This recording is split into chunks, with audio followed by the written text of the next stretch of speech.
second the movement. Okay, so call for the vote. Unless there's other discussion.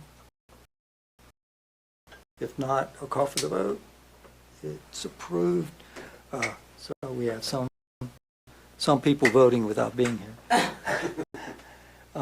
4-0.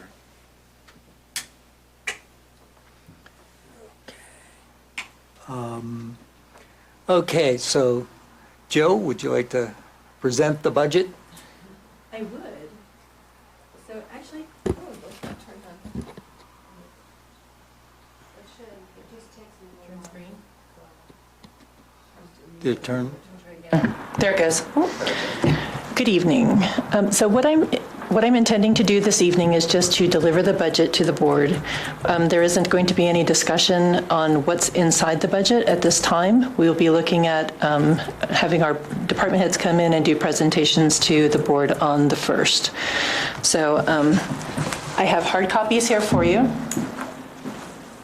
And I will also send you an electronic copy.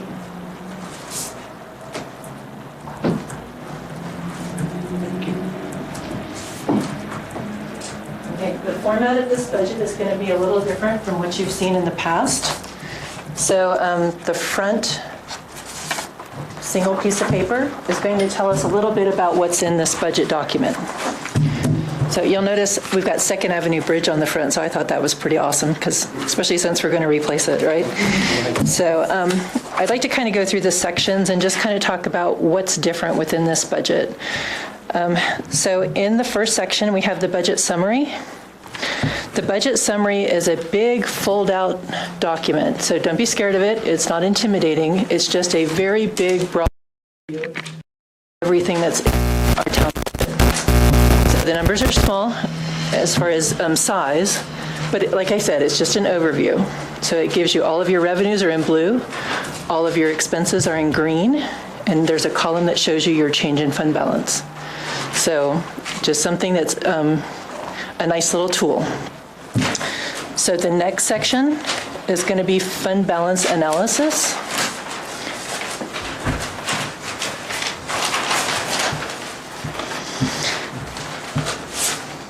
And the fund balance analysis is actually pretty important.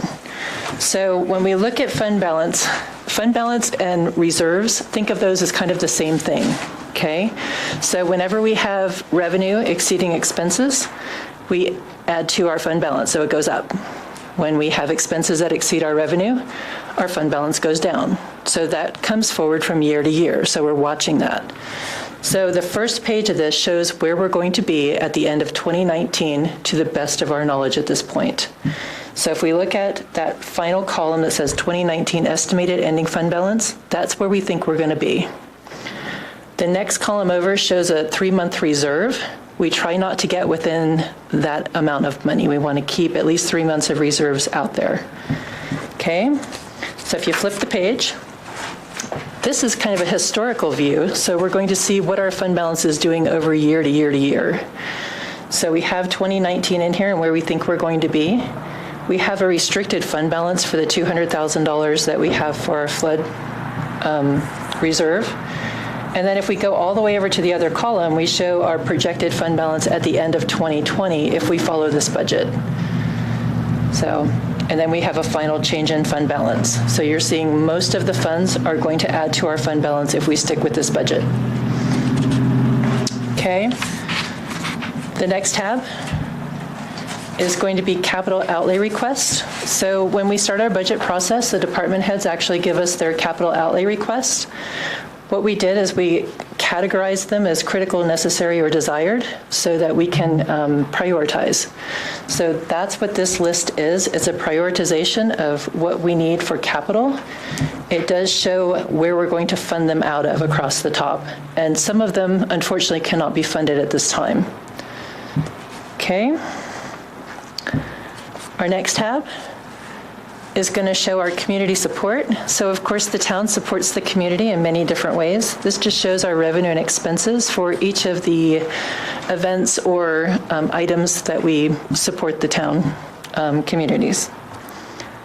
We also have a chart right behind there that shows a pie graph of the net. So it takes the revenue less expense and it gives you a net. And then the final tab, this is one that you guys have probably seen many years, although it's coming out of Cassell now instead of out of Excel. This is our actual budget. So the budget detail is a line by line. You'll notice before we used to have the comments out to the right, and now they are underneath. So if you see your line item, you're going to see your actuals, your budget, your year-to-date projection, your 2020 budget, and then underneath of those lines is the comments. Each of these comments pertain to that line. So that's what you have for your budget. I hope that this information is helpful. So budget notes occur for items that have changed significantly? They do, or if we thought that it was something that you needed more information on, then there is information, yes, related to that.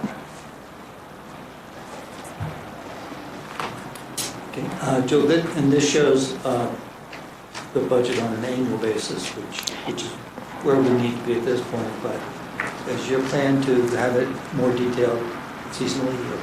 It is. So the annual budget will always show annually. However, when we start doing our monthly reporting to the board throughout the next year, we'll be doing it on a monthly basis. With the adjustments to the single payments? Yes, sir.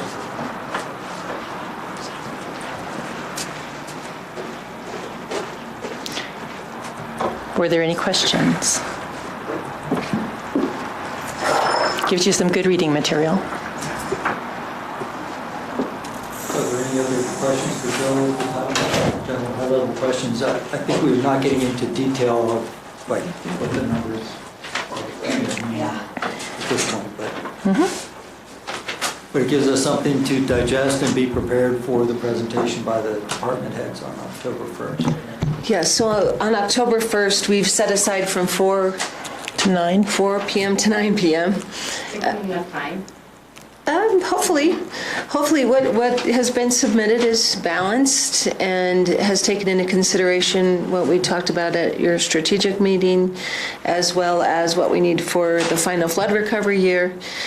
And so the department heads will be highlighting what they have projected and their assumptions they've put into the budget. So then if you want to change those, we certainly can. But that will give an opportunity, if you guys can orientate yourself to the new format, then when they come in and talk, that'll make it much easier. But hopefully you'll find the explanations are detailed enough to answer your questions, and we're going to try to get through it, at least, the initial push that night.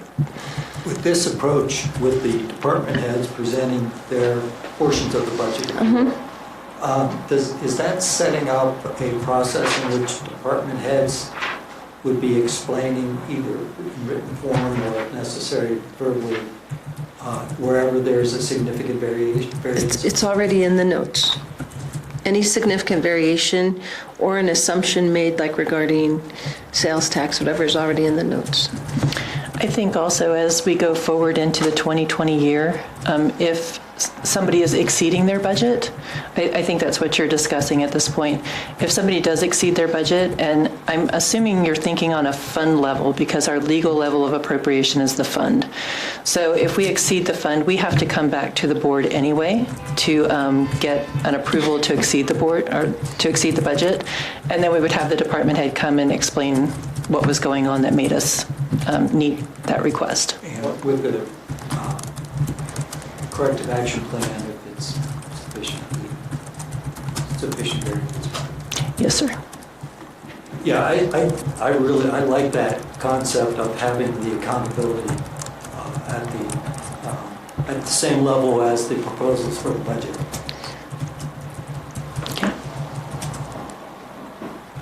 Okay. Any other comments? I guess I do have a question. What level of exceeding a budget allocation or a line item requires coming back to the board? Is there like a minimum threshold or? So line items are not, you can exceed a line item Okay. as long as you're under in a different line item, as long as you're under within the fund. So state law does not allow us to exceed a fund appropriation. So in the general fund, if 5 things added together are $50,000 above, but there's 6 other things that are 60,000 below, you don't have to come to us. That is correct. It's not line item appropriation, just by fund. Fund by fund. Well, no, I understand that from a state regulation perspective. I'm not sure I understand that from a management perspective. Sure, from a management perspective, we have a mechanism that we track. Like, let's say, for example, we've budgeted, make it easy, 20,000 for tree trimming, and we only spend 15.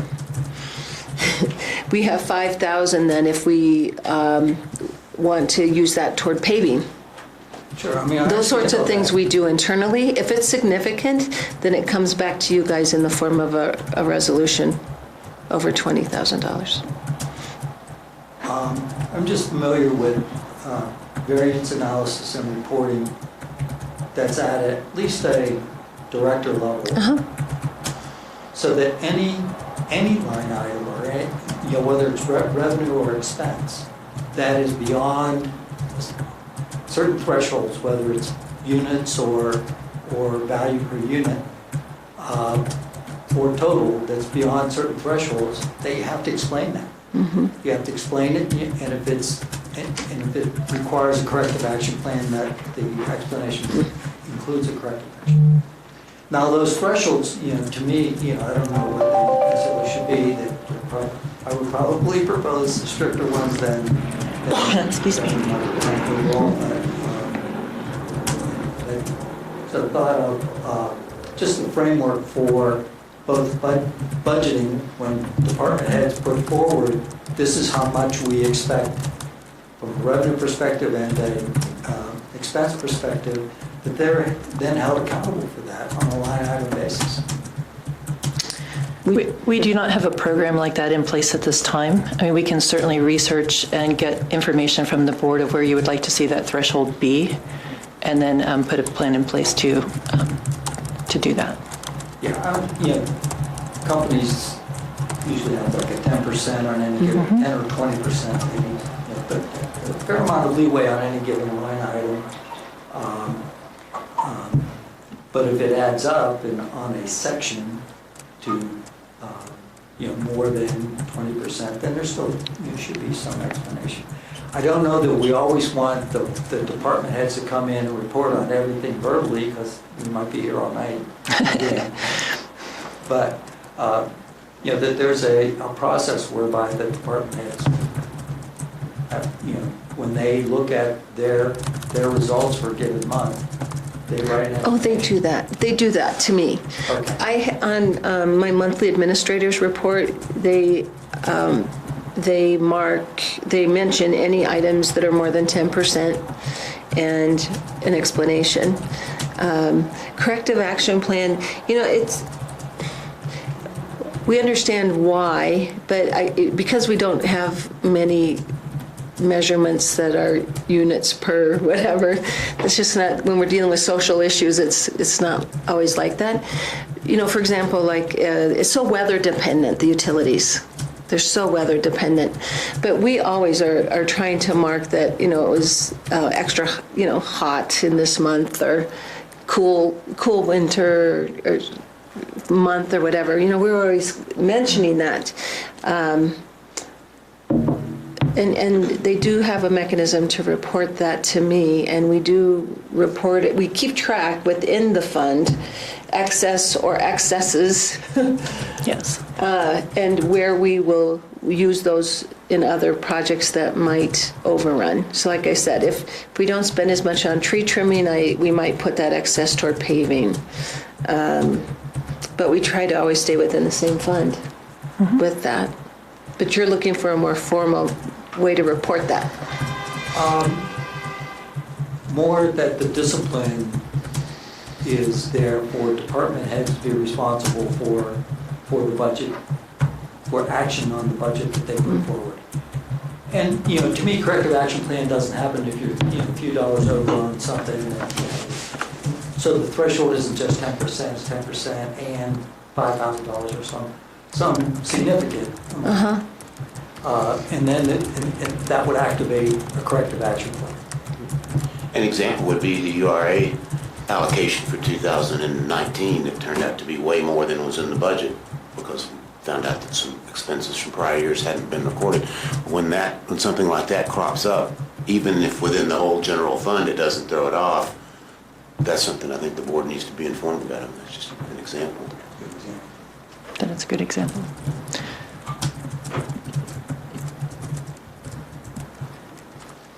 Okay, are there any other actions that we You need to take during this Make a meeting? Do resolution. you just say that you accept We need it? a motion to accept. Accept receipt of the 2020 proposed budget. Okay, can we have a motion to that effect? I move that we accept the receipt of the draft 2020 budget. Is there a second? I'll second. It's been moved and seconded. Any other discussion? If not, I'll call for the vote. And it carries 4-0. Thank you. Thank you very much. You're welcome. We have to adjourn. Adjourn. Oh, yes, I have a motion for adjournment. I move to adjourn. Second. Second. All in favor, aye. Aye. Aye. We're adjourned. 5:50. Perfect time. Perfect. Okay. Thank you so much. Okay, so,